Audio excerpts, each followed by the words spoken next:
All right, welcome back to another episode of Alone Coverage. I'm Mike Bell with my co-host Caleb Schwaryer. Caleb, we're done with another week of games, and let's get right into it. So, I imagine you're a little depressed today. I think we have to start off with Georgia, Texas. Georgia blows out Texas, and yeah, let's just get right into that. What are your thoughts? How are you feeling? And are you on suicide watch? Well, you were about to be on suicide watch yourself yesterday. You guys were able to come back though. Um, so my only complaint with that, I feel like the turning point of that game was definitely. I don't know if you got to watch the game, but the turning point to that game was actually think about it. Maybe a toss up between the uh, offside kick that they did and recovered, or maybe even that drive beforehand because they just kept going for the fourth down a couple times and got it, and then they scored. And anyway, I think that was a uh, kind of the turning point of the game. I the whole time though, because I mean, in the second half we started out running a little bit better, or started running the ball a little bit, and then we just kept going away from that. I feel like that was kind of a bad thing for us because honestly, when we ran the ball, we got about 5 yards apiece.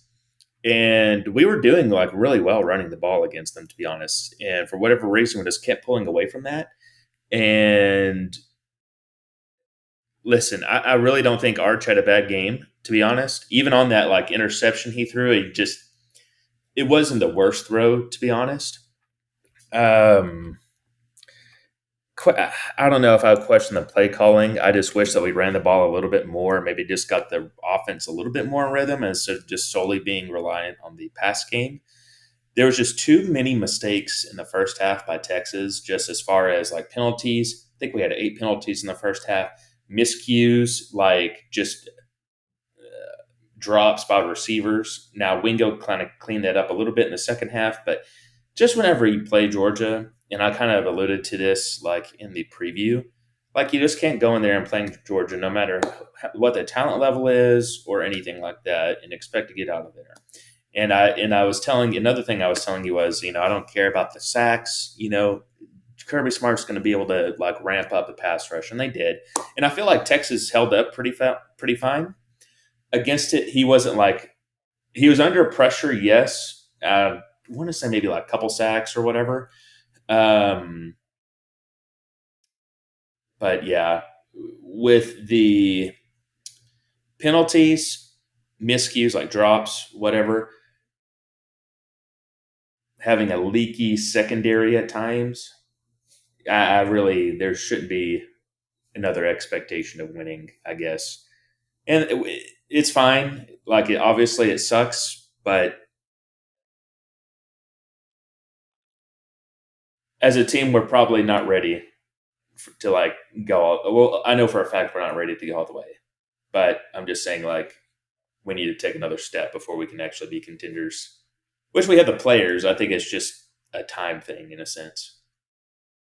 But that's all I have to say about the game. It did suck though, because there for a second it looked like we were, trying to make a comeback, and then Kirby Smart ripped it away. Yeah, very beginning of the third quarter there, it was like because it felt like it did feel like Georgia was controlling the game, but then very beginning of the third quarter, Texas scores. It's like, oh, okay, maybe this is going to be a game, and then it just wasn't. And you're right, the onside kick. Once they got that, I mean, it really it did feel like okay, this is now too much for Texas to try to come back. It does seem like first of all, Texas has a little bit of a on the road problem, but then also are they the type of team that's going to be able to play from behind versus like a good team? Obviously, they did versus Mississippi State, so maybe that's not even true or fair. But I agree with you that Arch Manning wasn't bad, and I once again see that people are all over him. I also say he wasn't great, but again, like whatever, like the drops in this game were ridiculous for Texas. Uh, Yes, they were. And they were very good balls too, like the ones that they dropped, honestly. right. And then just like I don't know how many rushing yards Trey Wisner had on the night, or even CJ Baxter. I'm surprised he wasn't out there a little bit more. I just feel like it's solely being put on Arch right now, and it doesn't really have to be because seriously, we were getting probably about 4 to 5.5 yards a carry, which is really good. So anyway, I think that if we maybe committed to that a little bit better, who knows? So if Texas, by the way, Texas should not be looking past Arkansas. Just by the way, but Yeah, assuming they take care of business versus Arkansas, if they were to beat A&M, should they be in the playoffs?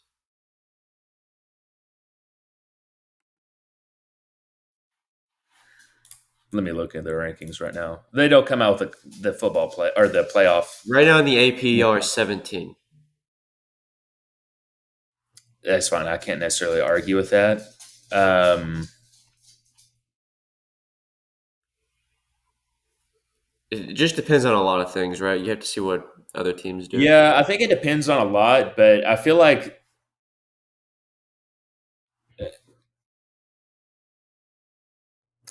listen. Yes, we do have 3 losses. Who are those losses to? Yes, I swear though, the whole narrative would be different if we didn't have the Florida loss. I get we got it, but our other 2 losses are against 2 top 5 teams, right?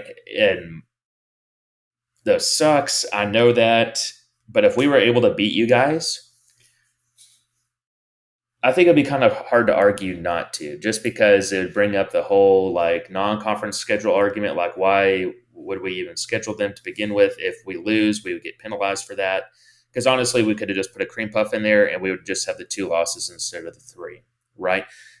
But we didn't. We lost, so we do have 3 losses.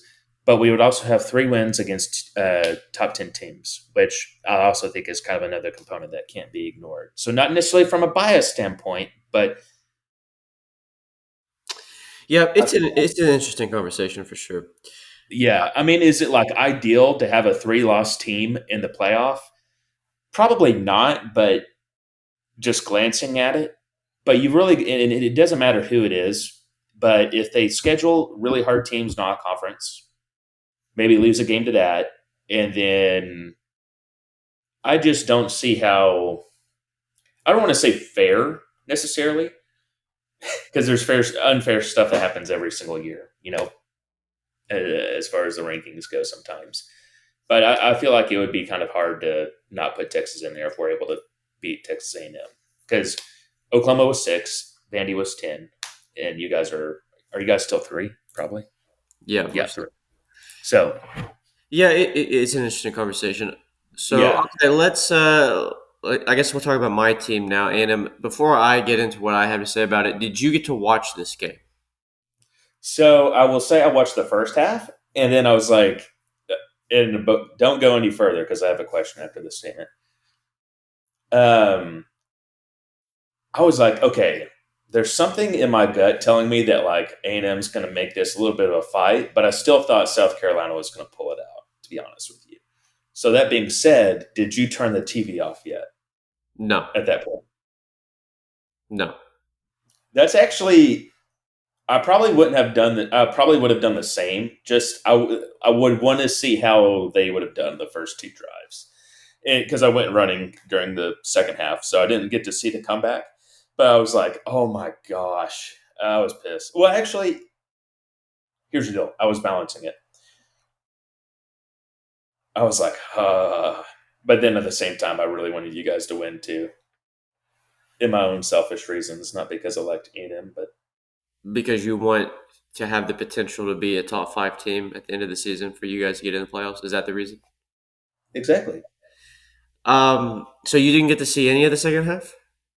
No, I was running. Yeah, Oh, well, yeah. So that was a good. I saw Marcel Reed's like stats though.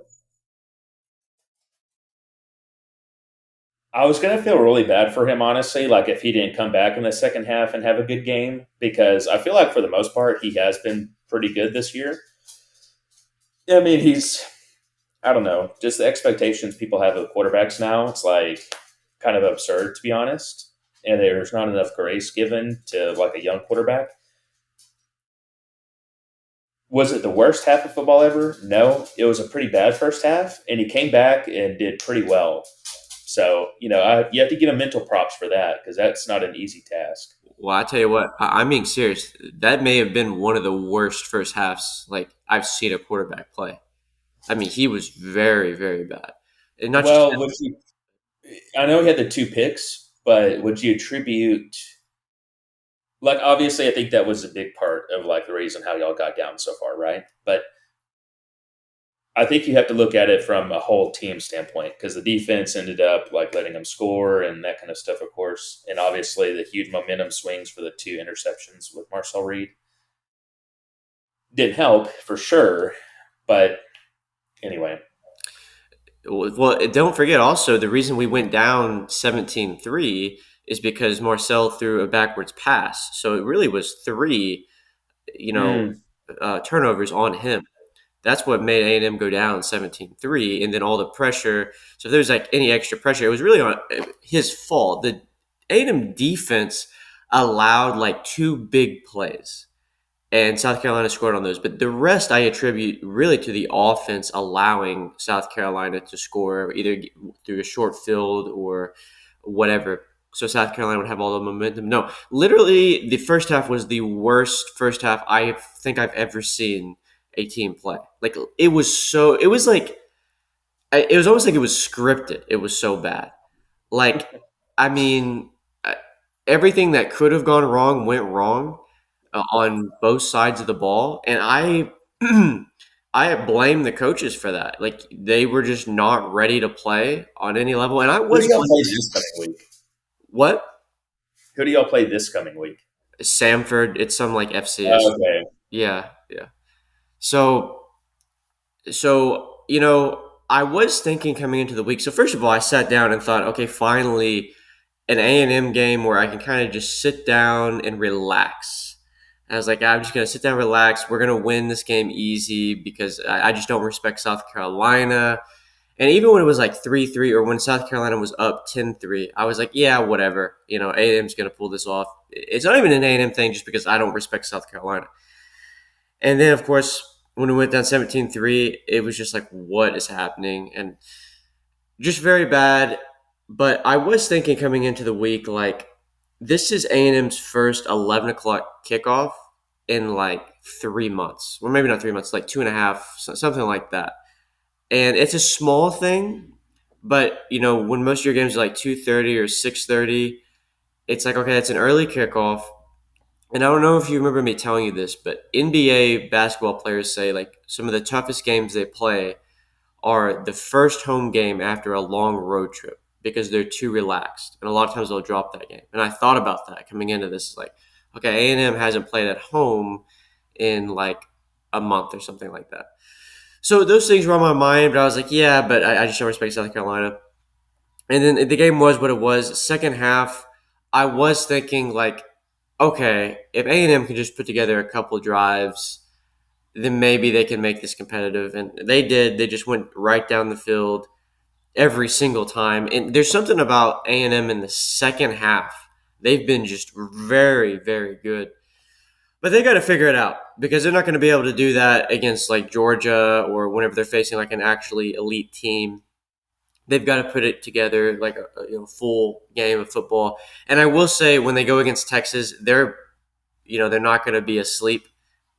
I think they're going to be awake for big games. But the Texas game does kind of concern me in the sense that you know I think Texas can do a good job of kind of shutting down, not shutting down, but A&M could have a tough time running the ball. And I don't know. We'll discuss that game later, but I think it was impressive for A&M to come back the way they did, but it was absolutely unacceptable the first half. Like I'm not going to sit here the way you were kind of saying when Texas came back versus Mississippi State. Oh, great culture win. I know what you mean by that. Fine, but I think it was unacceptable, completely unacceptable. I give A&M credit for coming back, but you just cannot do that. So that's my don't get me thoughts. wrong. I mean, you could already always argue it's unacceptable, but there's two paths that they could have gone down, like the resilient path, fight back, win, or the path you just say screw That's it and absolutely true. But if you're the type of team that even allows that to happen in the first place, then that's a major problem. And I would say for A&M, I've seen that out of them. It hasn't cost them yet, but they'll just do like dumb stuff. And you look, they're undefeated. You know, they figured it out, but they got to clean that up. They got to clean that up. But yes, you're right, and they deserve credit. They deserve credit for the comeback. So that's I that. feel like if you guys have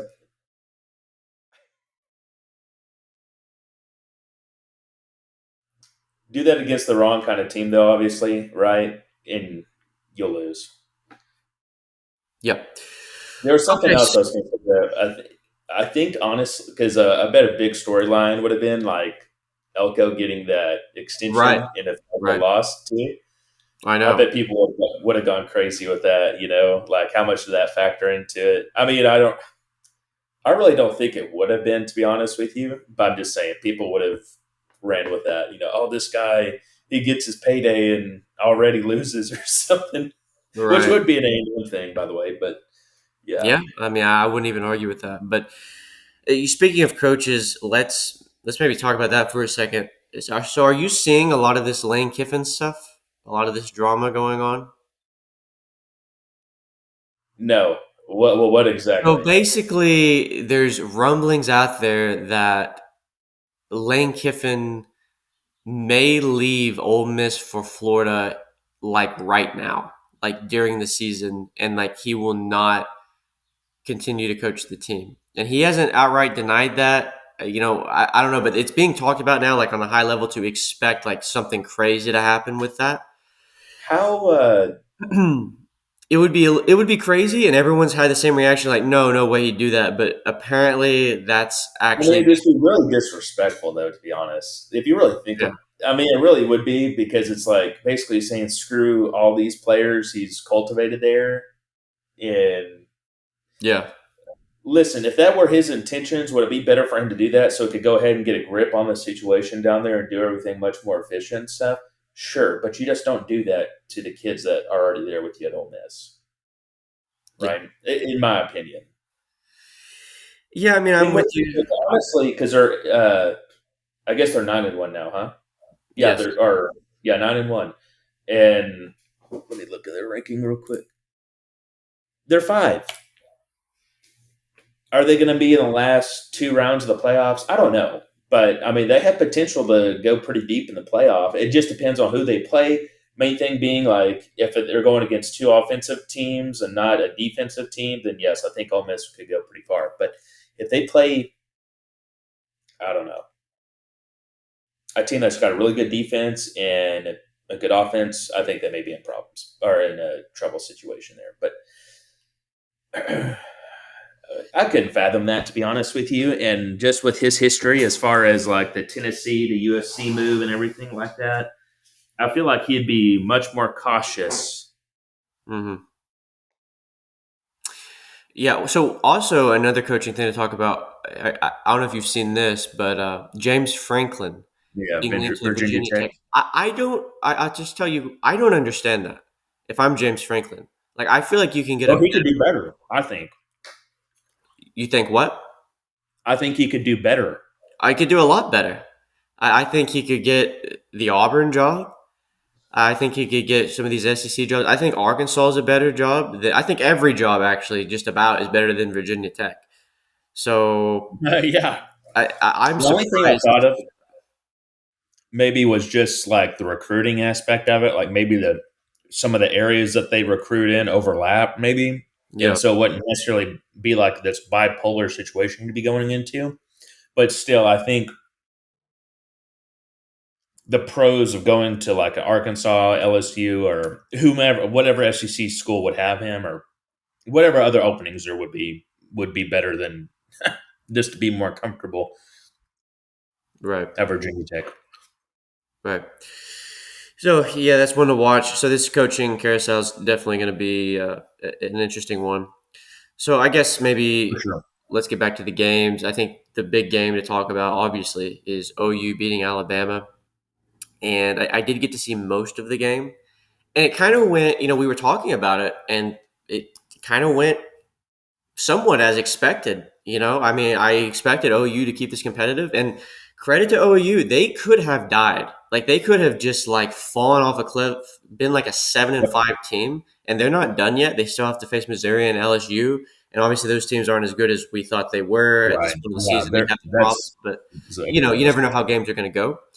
But listen, they've done it. They are a two-loss team that I is came that close from picking them too, like for the outright. I came very close to it yeah. because it's like, man, It just made sense. Like it's like okay, this is kind of a good matchup for OU.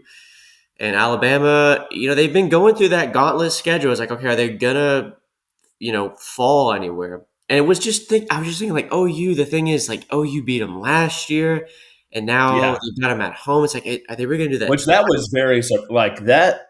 This year, is it all that surprising? Maybe just a little. Last year, that was super surprising because last year their offense sucked horribly. Right. Right, like to your point, I would have figured Alabama would have been a little bit more like pissed off about that and like really thought about that and going to this game. Hmm. I don't think it's necessarily a bad loss for Alabama, just because, like we both talked about before, pre John Mateer hand injury, we both really were pretty high on Oklahoma. Right. Now, don't get me wrong. I think I think Oklahoma's main flaw is just the run game. They've got to get that better, and not at the expense of their quarterback running it. If they could, they probably can't figure something out, because we pretty much know how these teams are going to be now. But if they had somewhat of a good running game, Oklahoma would be dangerous and definitely like a title contender. And I still think they potentially have the chance to be. But each week after Mateer has gone through that hand surgery, he has progressively gotten better. And we're kind of seeing that now. So I don't think it's as bad as a loss as some people are viewing it for Alabama, just because I think Oklahoma just happened to be down for a couple weeks, just given the nature of being human at the quarterback level Yep. and Yeah. recovering from an injury. Right. And I don't look at it as a bad loss for Alabama. I just look at it as a great win for Oklahoma. Oh, for And sure. honestly could be a very dangerous team. I mean, obviously they're dangerous because they just beat Alabama, but look, that defense is going to give everybody fits, no matter who it Oh, yeah. is. So They're one of the best for sure. right, right. So yeah, it's going to be interesting to see how the playoff rankings are going to be in the end when it comes to the SEC teams that get in there because now OU's kind of forced their way in, and Alabama's a story because they got at Auburn, and you just Yeah. never know how that game's going to go. Can you imagine after the comeback Alabama has made this season after the Florida State loss and just Yeah. like going through and beating these opponents and it looking like Alabama being back? And we talked about it. They're a little one dimensional on the offensive side of the ball. And what if they drop that last game to Auburn? Like if they drop it, so they're number 10. I'm curious to see what the committee's going to do, but in the AP, they're 10. And you would Right. think if they lose, they're probably out of it. But they've got some decent wins, but they've got some bad losses, technically, according to the rankings. So I don't know. I think they're probably out of it if they lose at Auburn. So that's just going to be another great game to watch the final weekend of the year. Right. I think so too. Just because it's like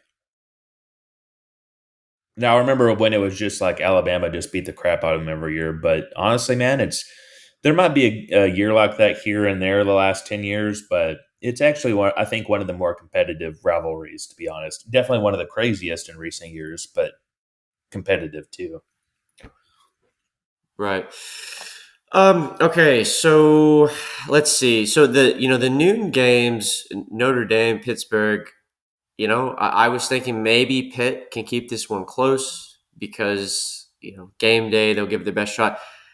I think this says two things. One, I think it really goes to show the ACC is just not that great, which we already knew.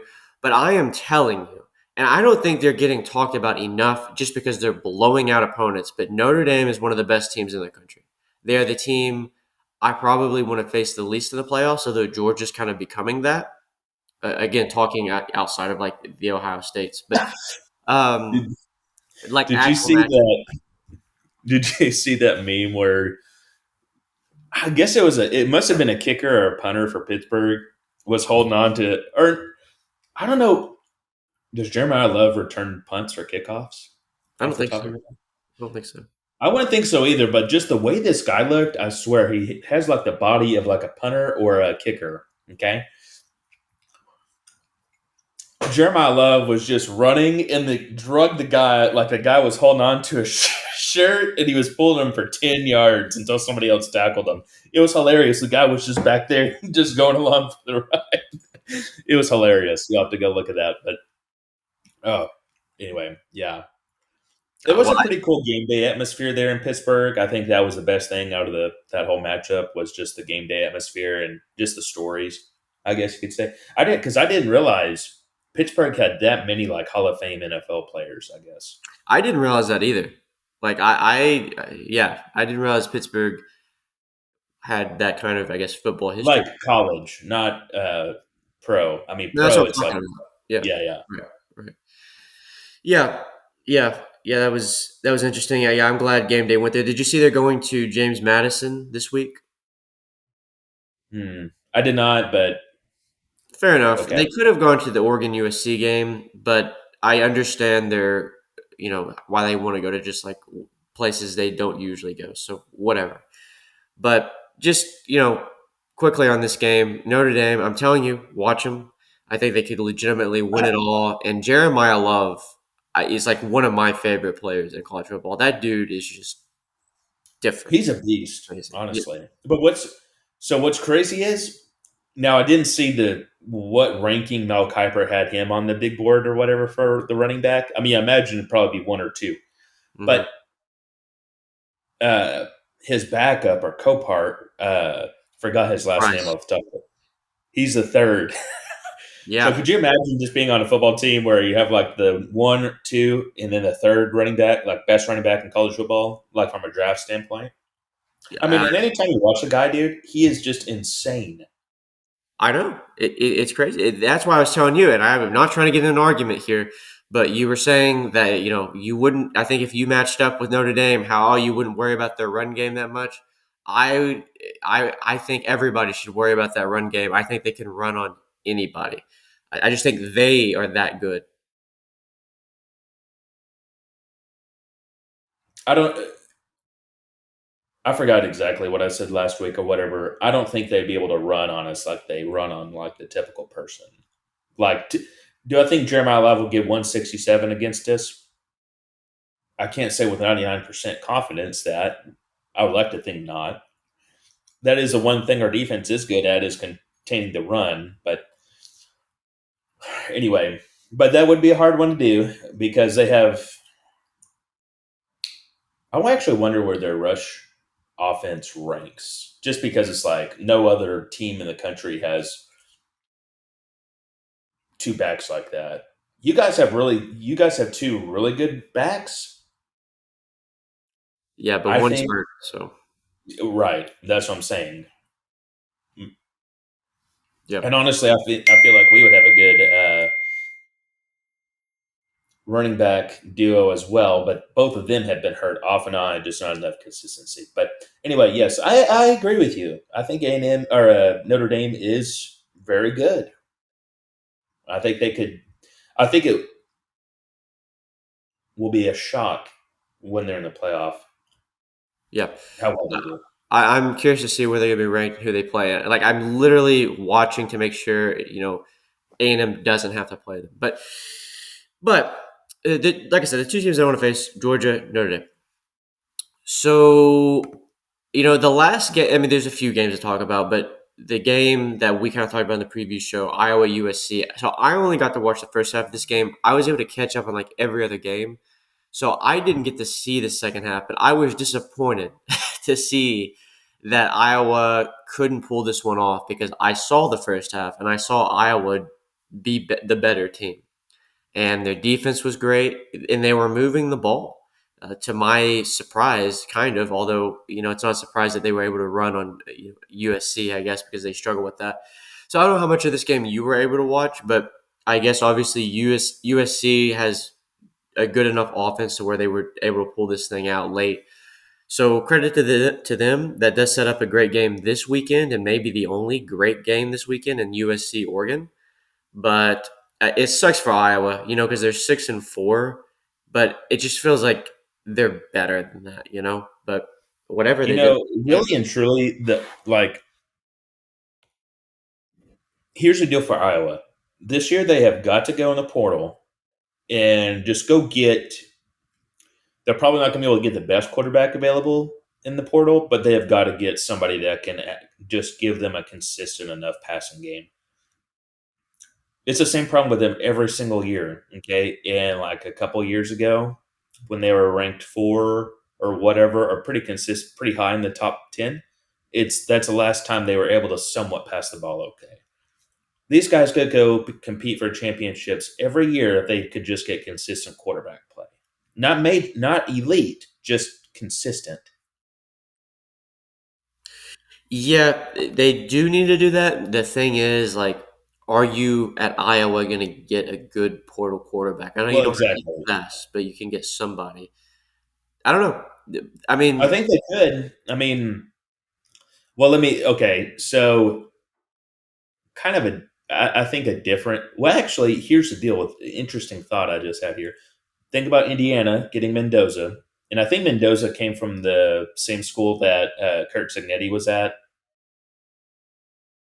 Could be wrong, but I think he came from the same school. Before these last 2 years, you would have definitely put Iowa over Indiana. right. So my point is, I think Iowa historically just has a little bit more of a reach in the Big Ten than Indiana. Now, I think that's rapidly changing, and it's probably the other way around for sure. Like Indiana's going to start going to get some actually big time players that maybe they haven't gotten there before. But I do think Iowa has the firepower enough to get them a serviceable quarterback compared to this year, whether it be from high school, college, uh, FCS, just something. Yeah. Well, I mean, that would be good to see because I feel like the Big Ten is better with a competitive Iowa. I just like those teams that are usually kind of in the middle when they start getting good, like the Iowas, Well, they're Nebraska. just like they play that Big Ten brand of offense. Not necessarily pass happy, just really run smash mouth football, really good defense. That's what always really like. That's the reason why I always really like Iowa. Hmm. Okay, so that was that game. Is there? We have a few different options to discuss. I guess I would just say Navy. So really surprised me. They faced USF, and USF was a 9.5 point favorite coming into the game, and Navy at one point was ahead, like I think 20, something like that. Maybe it was less. And USF made it a game, but Navy pulls it out. And I think right now, the way the rankings would have it, Navy would technically be that playoff team, the 12th team in. So that's an interesting one to watch. Still a lot to go there, uh, but there's that. And yeah, Clemson Louisville anything? game. What's that? Clemson Louisville game. Feel really bad for that Louisville kicker. Yeah, yeah, they had a chance to pull that one out, and just Twice. Louisville had a great opportunity, this season, really, once they beat Miami, Yeah. and they just couldn't do it. I Well, mean, dude, and we're very close from Georgia Tech losing too. Um, yeah, Almost losing to Boston College. And for some odd reason, I literally had a weird thought about that game. Like I really did. I know that wasn't one of the games that we uh, put not a bet, but whatever. I remember looking at that and I was like, I'm getting a weird feeling about this. But then Boston College is 1-9, so I was like, okay, that's just a weird thought then. And I was like, oh my! And then I saw the score. I was like, oh my gosh, dude!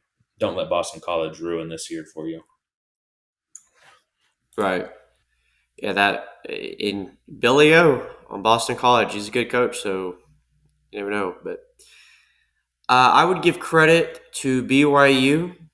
They blow out TCU, and they're going to have a legitimate argument if they can run the table here, and even if they lose to Tech twice, to be in the playoffs, and for the Big 12 to have two bids. And I'm starting to just say like maybe BYU should be in because they're really handling their business well. The Utah win is looking better and better. Utah's ranked pretty highly.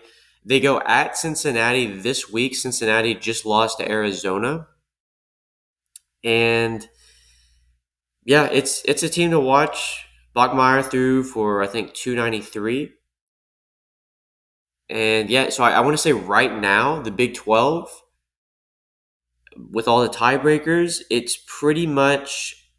I don't believe it's locked up, but it's pretty much a guarantee it's going to be Tech and BYU. Like, don't get me wrong, if BYU loses, they're not going to be in.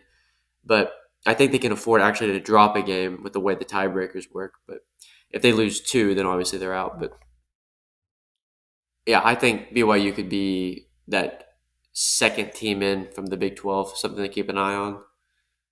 I think just for the Big 10 or the Big 12 teams, I think it just really depends on who they play that first round. Really, like Mm, yeah. I think Texas Tech could probably compete with just whatever school they would face in the playoff. I don't know BYU by chance because I mean if they just did exactly what Texas Tech did to them, I mean I know that the guy just had 293 passing yards this past game, but that's just not what they do. They just run the ball and use that to set the pass. And Tech, really good defense. And listen, I think BYU has a pretty good defense too, but Texas Tech, really good defense. Two of the best defensive players in college. Their offense is good. They've got good weapons. The only question, like we've talked about, is who have they played that they could actually. Tech's best win, BYU. How would that stack up against other conference, like Big Ten, some Big Ten schools or SEC schools? I guess is Well, my question. that is true, but I mean, they also have Utah. I mean, that's a pretty good win. That's true. And Utah is kind of, in my opinion, I think Utah is just such a well-rounded school as far as just hard-nosed, tough-fought games no matter what, and they don't beat themselves; they make you beat them. I actually think they're probably just the last 5 years, probably one of the most consistent team in the Big Ten or the Big 12, and could potentially be a sleeper like in the playoff if they were to get in. Maybe, and it would depend on who they played, but Hmm. Okay, well, listen. What else do you want to talk about? I admit we kind of talked about how this may be a shorter show, and while you were talking, I was kind of looking at next week just to see like what are the games, and there's not gonna be a lot next week. The game of the week is, actually, it's not as big of a game anymore, but I guess because there's not going to be a lot of great games. Louisville SMU, just for ACC implications, but other than that, the game of the week next week is obviously USC Oregon. And I guess also Arkansas, Texas. And I've told you before, you know, watch out. Arkansas, the thing is, they cannot win games. I don't know what it is. They can put up all the stats, but they find ways to lose games. What is your scared meter like on a scale of 1 to 10? How confident are you in that game? well, here's the deal, dude. So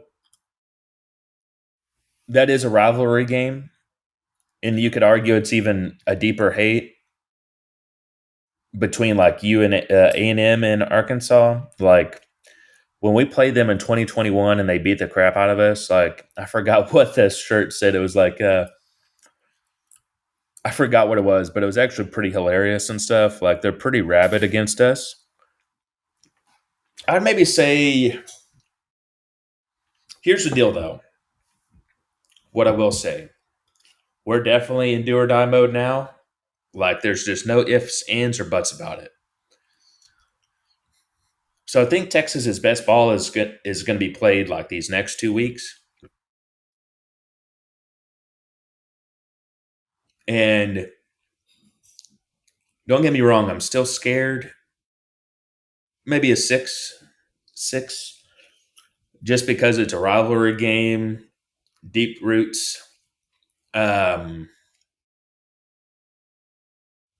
where's this at too? I forgot. The game? It's at Yeah, Texas. Yeah, y'all are at that home. definitely helps. Yeah, that definitely helps.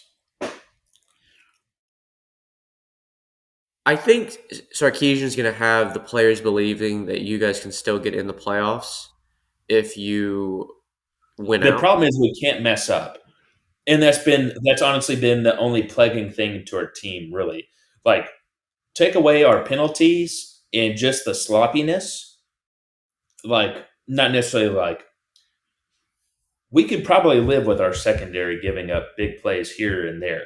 Okay, and probably be just fine for the season. What's getting us is that in combination with the plays like the drops, not really fumbles. Have had a couple um, or interceptions, and the penalties. I think the penalties is like the egregious part of it. I know we're a young team, but still, it is ridiculous, and that's like a pet peeve of mine. And it's just every week it's just so annoying to deal with. So yes, if we just go out there flat against Arkansas, I mean, it's really just going to piss me off, to be honest. If we go out there and worst case scenario, we lose a very close one, it's still going to hurt. Rivalry game in Arkansas, like we said, is probably the best. What's the record now? 2-8. Probably the best 2-8 team aside from the Nebraska team a couple years ago that went 3-9. Yeah, I agree with you. I know what you mean by that. At this point, and I said the same thing. At this point, I don't know if I think that anymore because they like they will compete with every team, but they will lose to every team. They just find ways. Like I don't know if you were able to watch any of the LSU game, and and they did the That same was thing with against their Auburn. backup too. Yeah, they did the same thing against Auburn when they faced them. Like it looks like they're outplaying them, but they just like find ways to just have like crazy fumbles, crazy bad penalties. So I find it hard to believe they're going to go into Texas and win when I do think Texas knows they have to win. I just do wonder how does Texas respond after the loss and is I don't know. I think Texas is probably going to respond well because I think they know that if they win the next two, they're going to have a pretty good case. And honestly, it's probably a good thing for them that OU beat Alabama. Oh yeah, it boosts our resume for sure. Right, right. And, we'll see how Vandy does against Tennessee. So if Vandy pulls that one out against Tennessee, that also helps Texas. So, I think that'll be an interesting game too. right, right. The Vandy So Tennessee game. So yeah, I'm really looking forward to 2 weeks from now. That's going to be an insane week. I don't know how the days are going to be. Like what games are on Friday, what games are on Saturday. I know our game is on Friday, but it's gonna be great. It's gonna be great for sure. But Oh okay, yeah, there may be even be some games on Thursday too. right, true. I I I bet gotta there see what would. the schedule is. It's yeah, it's gonna be like 3 days of crazy awesome football for the most part. It's always one of my favorite weeks of the year for sure, just because of the food and festivities and just the amount of good football that's on there. Definitely. Yeah. Okay. Well, is there anything else you wanted to talk about before we got off here? Hmm. Well, I was just going to ask, just remember this 405 or 4405. With there only being two games that maybe are worth talking about, did you want to go ahead and just talk about those here? Or how did you want to do that, I guess? Um, I say we talk about them later. All right, that's fine. That's cool. Because when I was just skimming too, you got BYU, Cincinnati, and maybe we could talk about other things like just look at the conferences or whatever. But that's cool. Well, I'll have to get with you. Oh crap, we're actually on the timer now.